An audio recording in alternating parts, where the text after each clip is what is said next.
3 ночи. Он в 5-й раз открывает ее страницу. Не пишет, просто смотрит. Фото 3-месячной давности. Лайк от какого-то Дениса. Он закрывает телефон, кладет на тумбочку экраном вниз. Через 40 секунд снова берет. Снова ее страница. Он сам не понимает зачем. Там ничего нового, он это знает. Но рука тянется сама. И вот что в этой истории самое странное. Не то, что он не может ее забыть. Самое странное, что он никогда особо ее не знал. Знал себя рядом с ней. Знал, каким он становился в ее присутствии. Увереннее, спокойнее, с ощущением, что есть кто-то, кому ты нужен. Знал роль, которую играл. Знал ответ на вопрос «Кто я?». Пока она была рядом, этот вопрос вообще не возникал. А потом она ушла, и вопрос возник, и оказалось, что ответа нет. Он залипает не на ней, он залипает на той версии себя, которая существовала только рядом с ней, и которой больше нет. Это и есть ловушка. И это кое-что похуже, чем просто несчастная любовь. Начнем с биологии, потому что без нее все остальное будет звучать как философия, а не как механизм. Когда ты годами получал дофамин от одного источника, от ее сообщений утром, от ее голоса по телефону, от ее тела рядом ночью, от короткого «все хорошо» в середине дня, твои рецепторы перестроились под этот источник. Не адаптировались, именно перестроились. Мозг очень экономная машина, он не держит открытыми все каналы вознаграждения сразу. Он оптимизирует, находит надежный источник дофамина и начинает под него подстраивать ожидания. Конкретный человек становится не просто приятным, он становится нормой, базовым фоном, при котором система функционирует стабильно.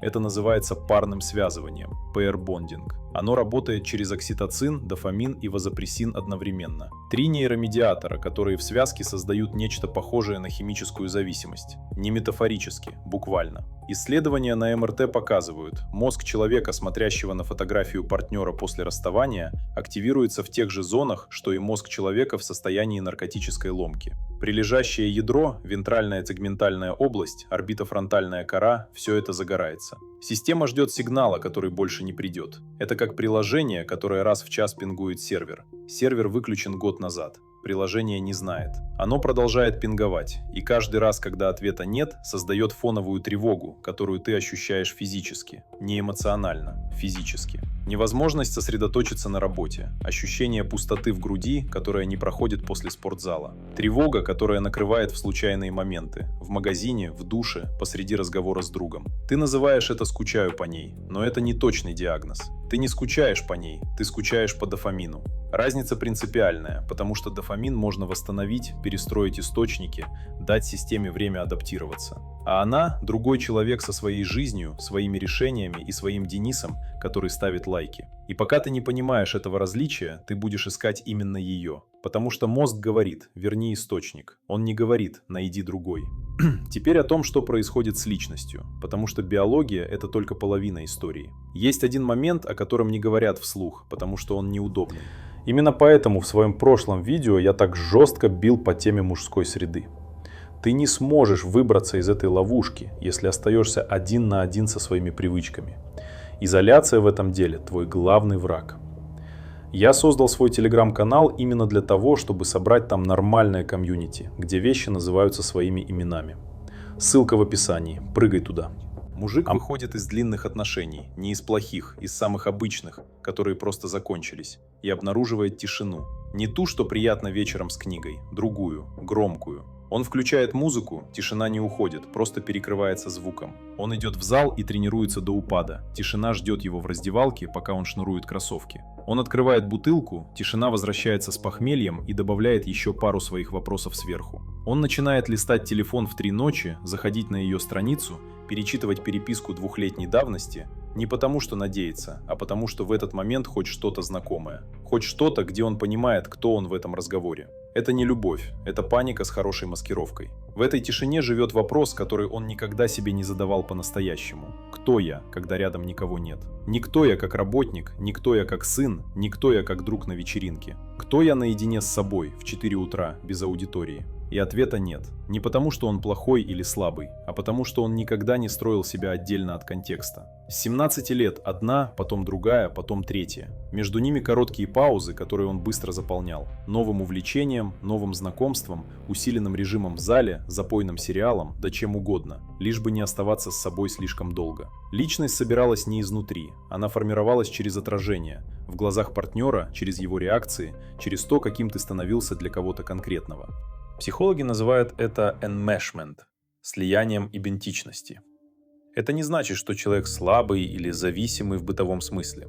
Это структурная особенность. Партнер настолько встраивается в архитектуру твоего «я», что без него контуры размываются. Твои вкусы, ты уже не уверен, нравится ли тебе этот ресторан или это было ее место. Твой распорядок, ты обнаруживаешь, что не знаешь, как проводить воскресенье, потому что воскресенье всегда было нашим. Твои планы, они все строились с учетом другого человека. И теперь ты смотришь в будущее и видишь не горизонт, а пустое поле без разметки. И когда этот человек уходит, ты смотришь в зеркало и видишь силуэт. Не человека, силуэт. Очертания есть, содержания нет.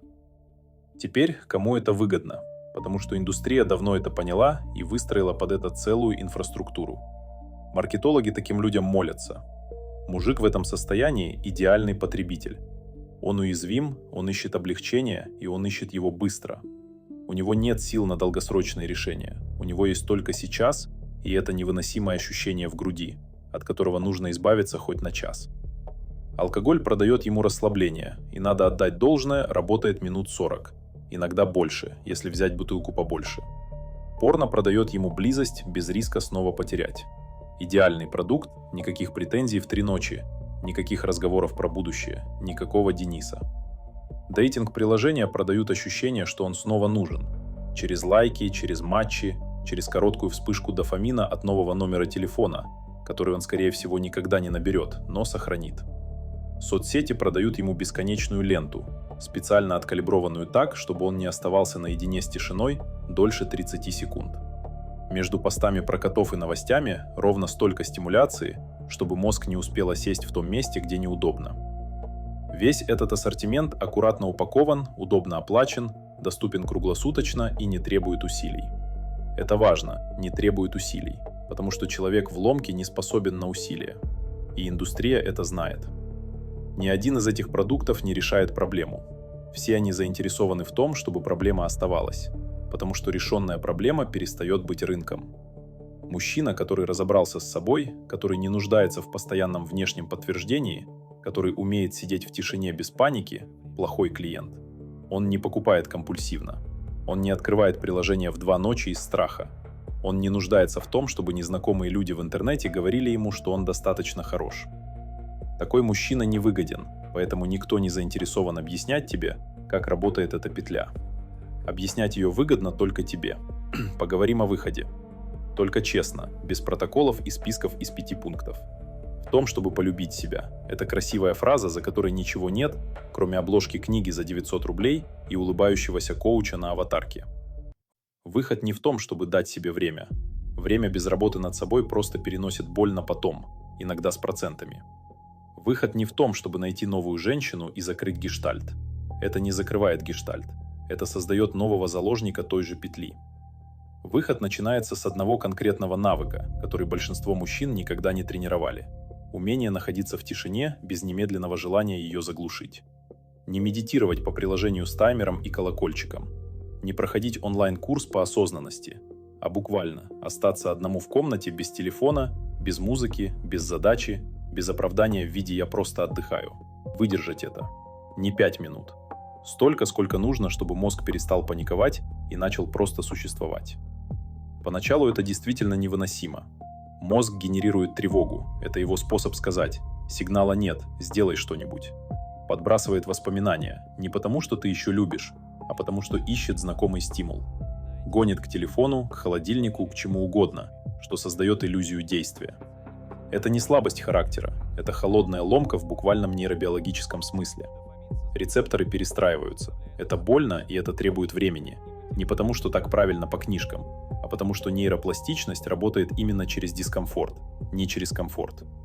Мозг меняется под давлением нового опыта. И молчаливое сидение наедине с собой и есть этот новый опыт для человека, который всю жизнь его избегал. Второй навык – начать отвечать на вопрос «кто я?» не через роль, а через позицию. Не я партнер, я кормилец, я тот, кого выбрала она. А что я думаю об этом конкретном вопросе? Что для меня важно, вне зависимости от того, кто рядом. Где мои границы не как реакция на другого человека, а как собственная архитектура. Это долгий процесс. Он не происходит за выходные ретрита, но начинается он именно там, в тишине, которую ты так долго заглушал. Ты не начнешь понимать, кто ты, пока не останешься с собой достаточно долго. Ни с телефоном, ни с бутылкой, ни с новой женщиной. С собой. Марк Аврелий писал дневник не для публики. В военных лагерях, в промежутках между войнами, в моменты, когда у него было все – власть, армия, ресурсы, и когда он мог позволить себе не задавать себе неудобных вопросов. Но он задавал снова и снова, по кругу, в одном и том же дневнике, который при жизни никто не читал. Что в моей власти и что нет? Что я контролирую и что иллюзия контроля? Не потому, что это красиво, не потому, что он был философом по должности, а потому, что без ответа на этот вопрос человек не управляет собой. Им управляют обстоятельства, другие люди, случайные выбросы нейромедиаторов, алгоритмы дейтинговых приложений и грамотно выстроенная воронка продаж алкогольной индустрии. Мужчина, который не знает, кто он без отношений, не свободен в отношениях. Он в них выживает, подстраивается, держится, боится потерять. Не потому, что любит, а потому, что потеря означает возвращение в ту громкую тишину, которую он так и не научился выдерживать. И именно это превращает его из партнера в заложника. Ни злого умысла, ни манипуляции, просто собственной неустроенности. Это не ошибка характера, это не слабость. Это архитектурная проблема. Фундамент не был построен, потому что никто не объяснял, что его нужно строить. Нас учили быть хорошими партнерами, хорошими работниками, хорошими сыновьями. Нас не учили быть наедине с собой. Это считалось само собой разумеющимся.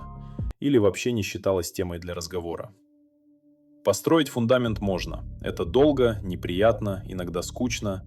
И происходит именно там, в тишине, которую ты так долго избегал. Не на семинаре, не в новых отношениях, не в следующем городе. Там.